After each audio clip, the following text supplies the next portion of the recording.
The thoracic detail.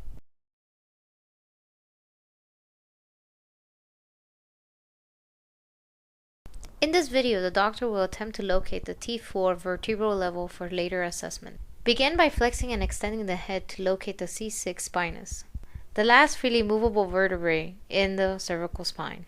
Next, count down the spinuses from C6 to C7 and all the way down to the T4 spinous, while still flexing and extending the patient's head. Once on the T4 spinous, the doctor marks it with a horizontal line. Remember, in the thoracic spine, the spinous is not on the same level as the TPs or the facets. After moving up one interspinous space from T4, the doctor is ready to mark the facets and the TPs. The doctor places a pair of X's close to the center line marking the facets, and a pair of X's a half an inch lateral for the TPs. These X's are exaggerated for the purpose of this video.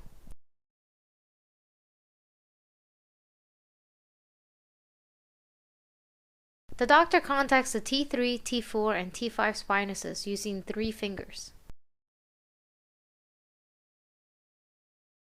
The patient is stabilized with the forearm across the back of the neck, on the shoulders. Ask the patient to tuck their chin and round them forward into a slump. Repeat several times to assess if the spinuses are opening. Normal expected movement is for the spinuses to separate.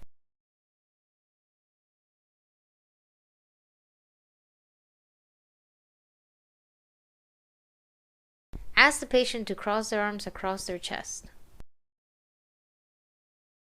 The doctor grabs the patient at the elbow and lifts up to feel if the spinuses close. Normal expected movement is for the spinuses to approximate.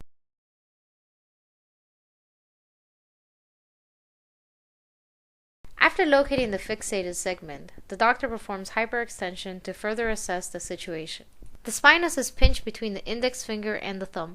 The doctor grabs the elbows from the front, brings the patient back, and gently springs through the spinous for joint play. Normal expected movement is P2A joint play while evaluating the ALL.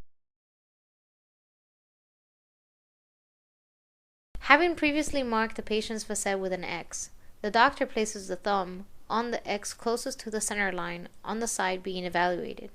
The patient is asked to cross their arms over their chest, is leaned back, and the facet is pushed to spring for P2A joint play. Normal expected movement is P2A joint play of the capsular ligament.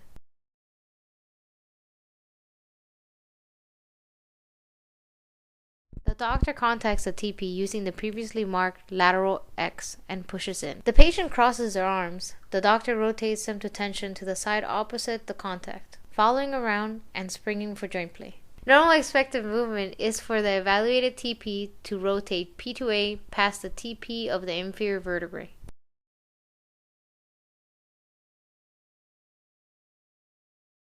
The doctor contacts T3, T4, and T5 with the fingertips. After the patient is instructed to cross their arms, the doctor reaches around, grabs the shoulder, and rotates the patient toward them. Normal expected movement is for the spinuses to rotate to the opposite side.